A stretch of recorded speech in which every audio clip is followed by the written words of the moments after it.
Vamos abrir então um projeto aqui. Eu vou escolher um projeto qualquer que tenha aqui a capacidade de acesso à base de dados para exemplificar melhor. Vamos pegar esse projetinho. Novamente, esses demos que eu tenho aqui, ele está na minha página, né, no GitHub, que você poderá usá-lo como demonstração. Tá ok? Então vamos não salvar aqui. Vamos abrir aqui o nosso projeto.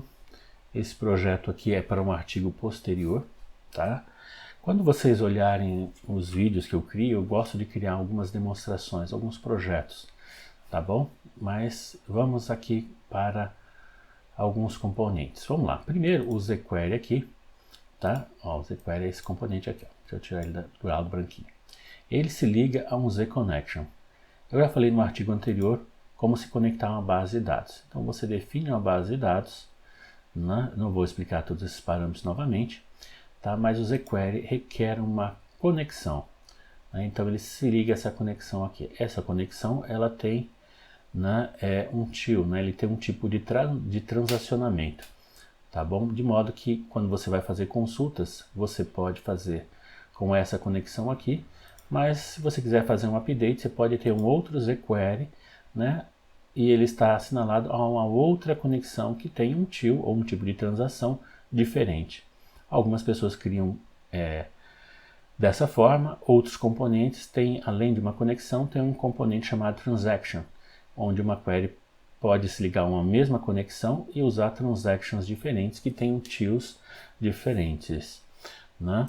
Então vamos esmiuçar propriedade por propriedade. Então vamos ver aqui a primeira. A primeira é essa conexão aqui, active. Ela serve simplesmente para associar a minha base de dados. Se eu tocar aqui, ela vai querer, claro, associar uma base de dados, e aí eu preciso, né, de uma base de dados, né, que funcione, né, que esteja com um connection aqui devidamente configurado. Tá? Então, para funcionar direitinho, eu vou até criar aqui uma conexão. Tá? Deixa eu ver se eu tenho uma base de dados. Deixa eu ver se eu tenho uma base de dados.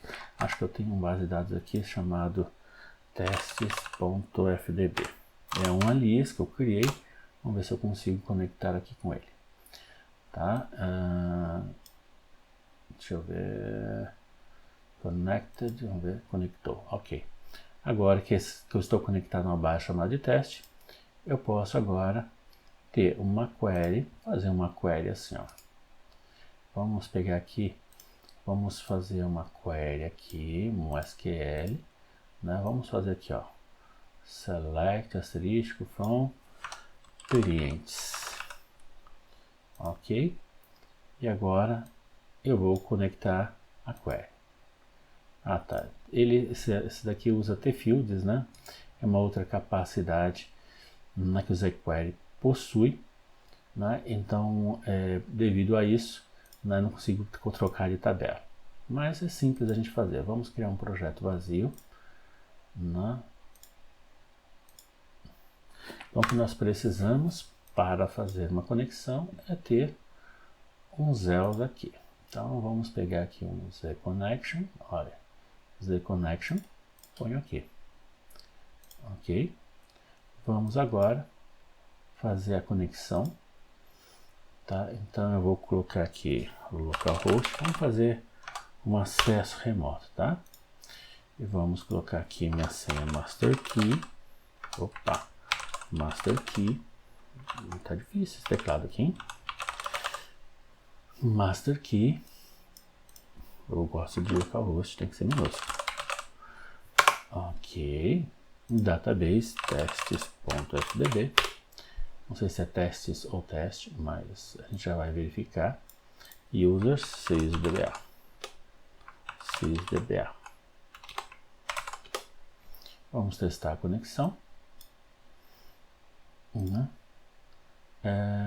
Tá. Ele não achou client library aqui.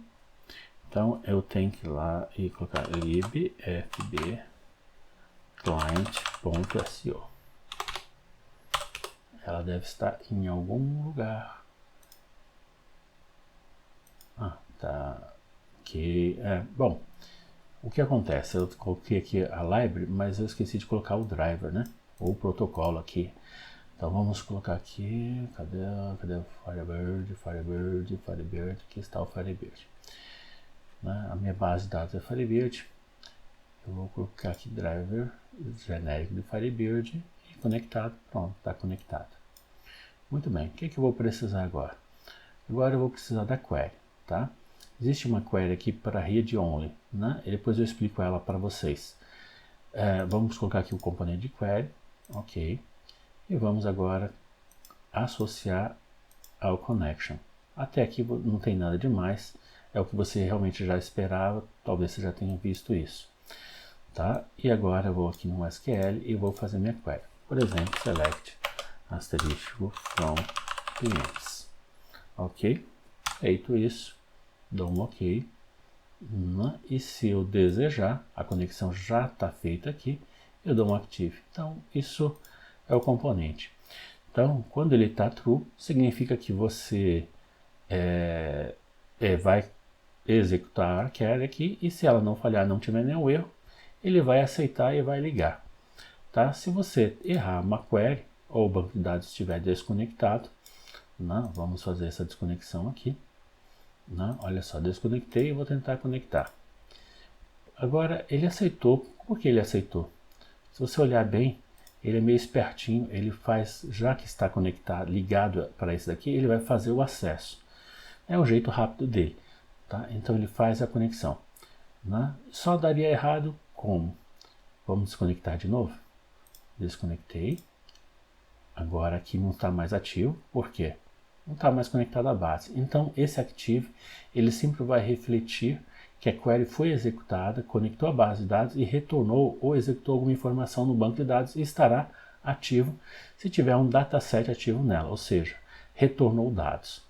Tá? Para que isso não dê certo, se eu errar uma query aqui, clientes 1, não é o nome da tabela, vai causar erro, então eu posso estar conectado aqui e quando eu der um active, ele não vai dar certo, vai falhar e ele não se liga. Daqui a pouco você vai ver a mensagem de erro sendo exibida na tela. Tá bom? Ó, eu nem consigo mais andar até que mexa o erro. Ah, não, consigo sim. Então eu posso tentar, não consigo, tá vendo? Então o active serve apenas para isso. Então se você não, toda vez que você fizer uma pesquisa, você pode verificar se ela não falhou. Tá bom? Uma forma de você estar sempre experimentando uma query, antes de você der um active igual a true, é verificar se ela já não estava ativa. Tá? Então como é que eu faço isso? Pensa assim, ó. Eu vou colocar aqui um botãozinho, que quando a pessoa abrir aqui, eu vou executar essa query. Então o que eu vou fazer? Eu vou fazer assim, ó. Eu vou executar minha base de dados de teste aqui e vou fazer uma query. Ó. Aproveita, observa o método, a forma, como a gente usa. Então aqui em Tables, eu vou aqui em Clientes, vamos aqui, ó, Clientes, eu vou gerar um código de Select aqui. Olha só, eu vou selecionar apenas o ID e o nome, ranking. Vai tudo, tá? Posso filtrar pelo ID cliente, não tem problema. Dou um continue aqui, tá? Ele me gerou essa query aqui. Não sei porque ele sempre mostra no outro display. Dou um Ctrl C e vou executar essa query aqui. Então o que eu faço? Então olha.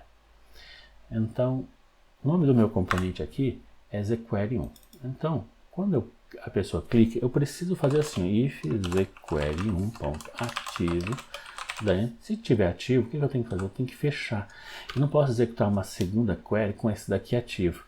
Às vezes o componente, eu estou falando do zQuery, mas pode ser qualquer outro, tá? O zQuery, por um acaso, ele aceita porque ele pega e fecha.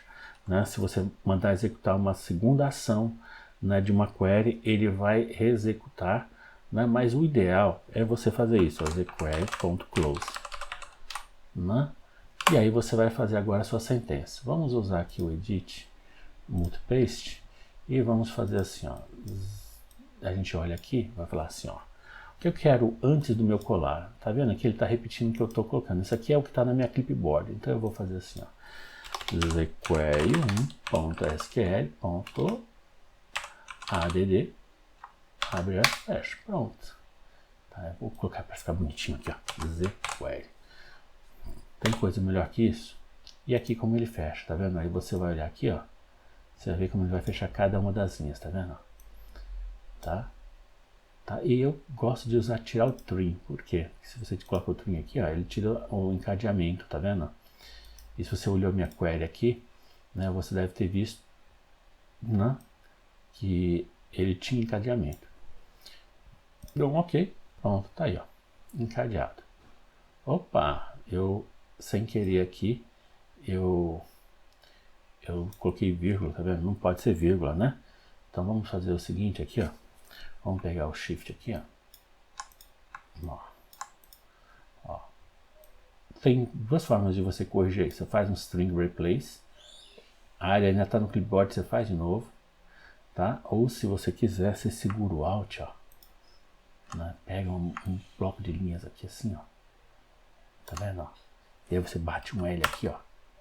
Só que você tem que fazer isso direito, ó. Eu vou segurar o Alt e vou pegar essa coluninha aqui, ó. Só essa. Eu vou bater um L e um ponto, ó. Corrigir, tá vendo? Se eu quisesse corrigir, ó, esse ponto por vírgula aqui, ó, mesma coisa.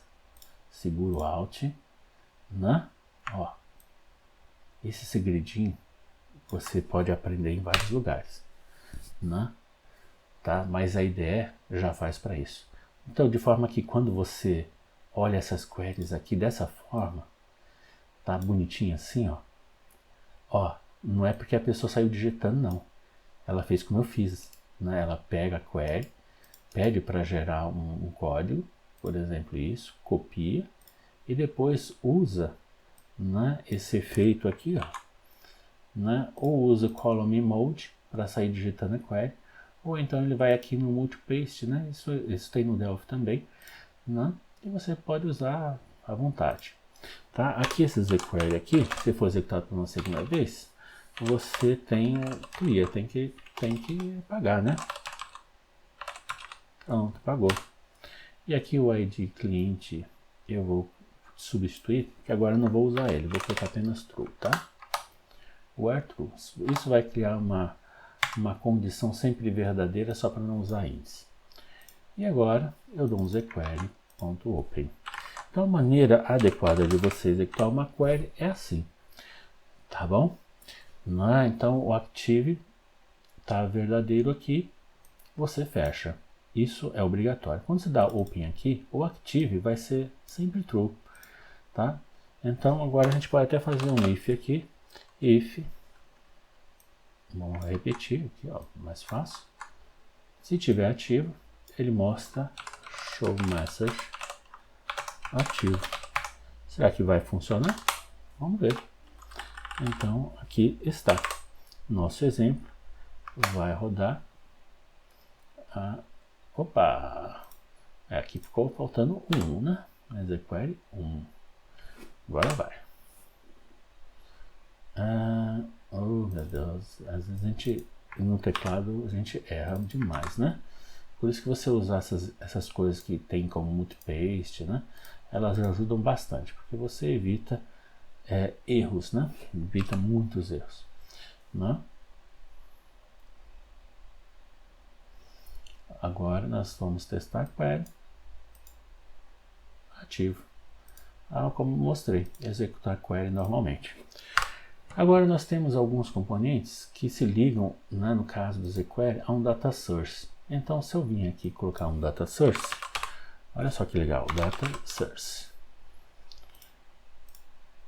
Ok. O que acontece? A query também ela é chamada de dataset. Um data source sempre se liga a um dataset. Então eu vou clicar aqui e vou selecionar a query 1. Pronto. Por que isso é necessário? Por causa do projeto, na forma como foi projetada o acesso a dados, né, você precisa se ligar a componentes. Então, se eu colocar aqui um dbgrid, né, para nós exemplificarmos melhor, né, ó, esse é um dbgrid, vou colocar esse botãozinho aqui, tá?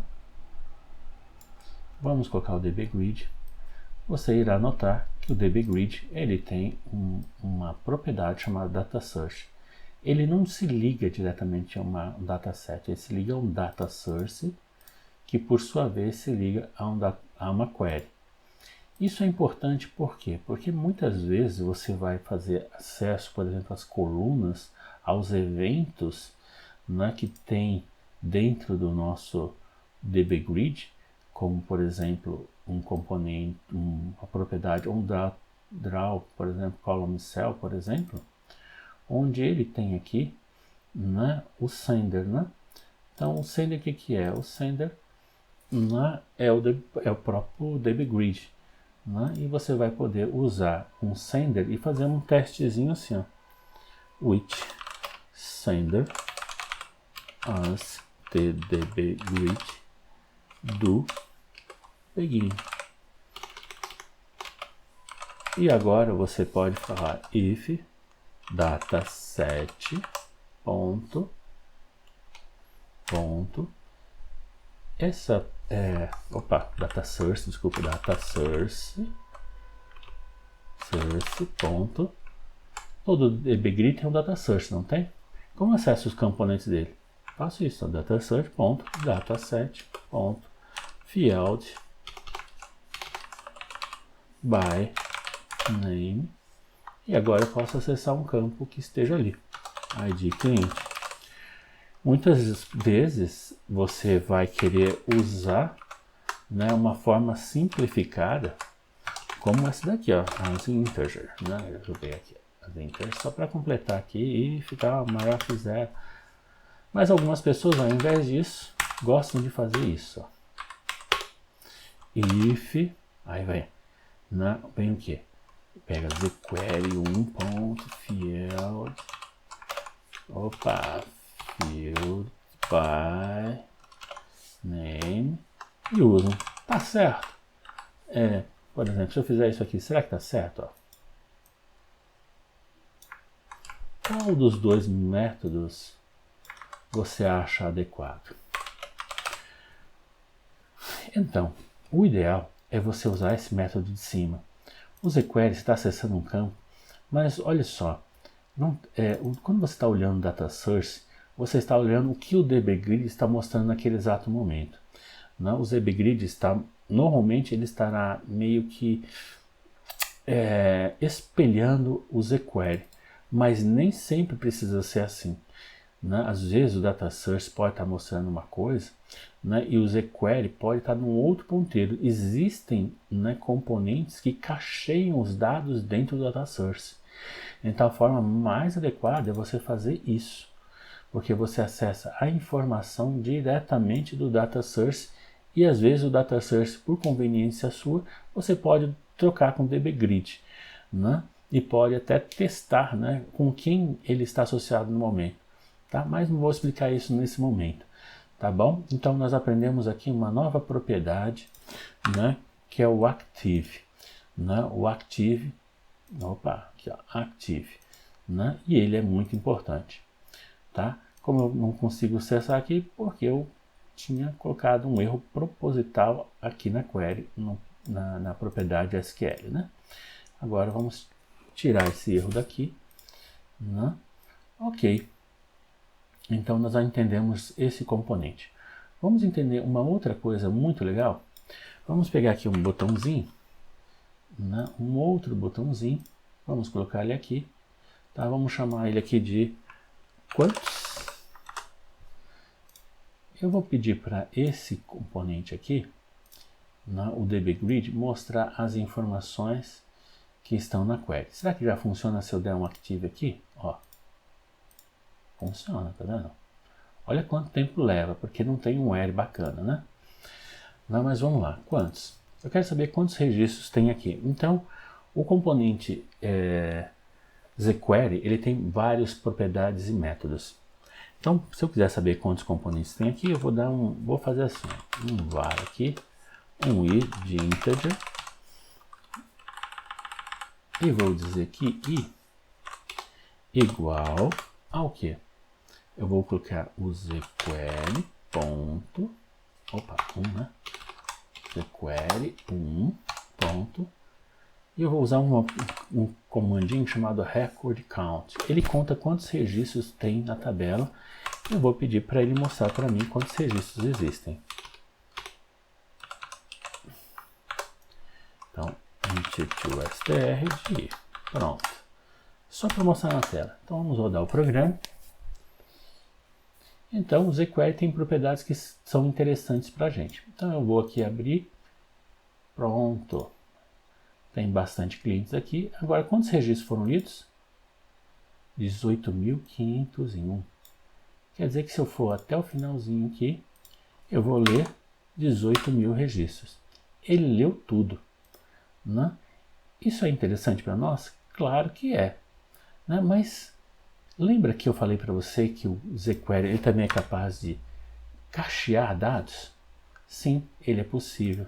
Às vezes ele é automático. Quando se trata de uma tabela que tem muito, ele é automático. Mas ele tem aqui uma propriedade chamada aqui de fetch. Cadê ela? Onde está você? Assim não vai dar certo. Tá vendo fetch row igual a 0? Vamos colocar isso aqui para 50.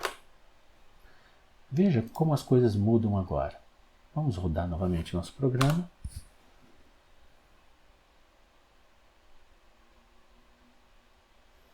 Vamos abrir. Quantos? 50. Mas não tem 50 registros. Olha só, meu grid cabe 17. Vamos fazer o seguinte? Vamos dar page down. Estou no registro 55. Quantos registros agora existem? 50. Por que 50? Porque ele só toca 50. Olha só que uma coisa interessante. Ó. Page up. Opa. Ó, page up. Não sei se você percebeu, mas ele deu uma paradinha quando eu subi. O que é isso? Isso é acesso ao banco de dados. Ele está tendo 150 registros na memória o tempo todo. Mas a impressão que você tem é que tem mais. Eu posso voltar aqui, ó? Posso. Mas em algum momento, às vezes dá uma paradinha. Por quê? Ele está lendo 50 e 50. Seja para frente ou seja para trás. Então ele está sempre com 50 registros, embora caibam aqui mais ou menos 17 linhas. Isso que eu falei de streaming de dados para vocês, paginação, isso é automático. Tá, componentes como FireDAC, SQLDB, né, eles têm essa característica. Né? Por que eles têm essa característica? Porque eles usam um recurso chamado de cursor, né, que é um apontador que existe dentro dentro do SQL Client, é uma função, né? É um método que mantém um cursor aberto durante as pesquisas e ele pode ir para frente ou para trás dentro de uma tabela, né? E isso é um recurso bastante interessante, tá bom? Então agora você aprendeu a propriedade active, o query e também uma propriedade. Qual é o nome da propriedade mesmo? Vamos dar uma olhadinha. Olha lá. Fetch row, né? Que significa quantos registros ele vai trazer por vez. Se eu deixar 0, ou menos 1, ele vai, como você viu, né? Ele vai trazer tudo que tiver. É uma péssima decisão. Né? Alguns bancos de dados fazem assim, quando você usa menos 1, ele faz algo diferente. Vamos ver se aqui ele faz diferente também? Olha só. Vou abrir. Está ativo. Quantos tem? 12.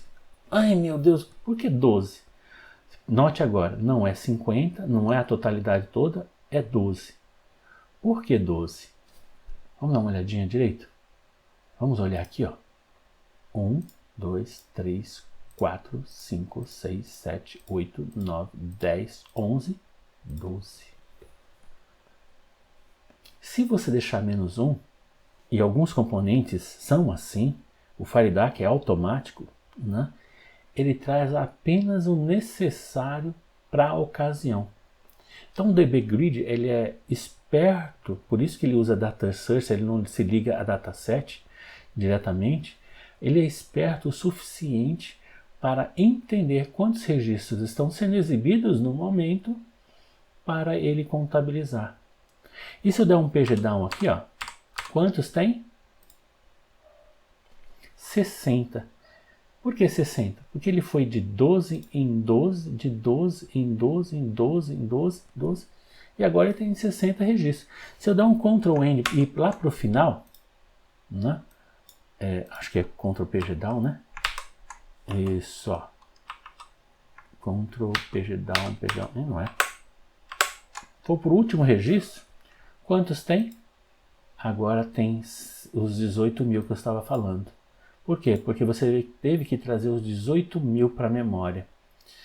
É esperto isso? Não é muito, porque o que acontece? Eu trouxe os 18.000 registros para a memória, de forma que ele não está fazendo paginação. Todos pelos quais eu passei, né, eles estão exatamente na minha memória. Então, o fetch row, o recomendado dele, ou você quer tudo mesmo, de qualquer forma, aí você põe 0, ou você quer um -1, ele mostra apenas o que você precisa.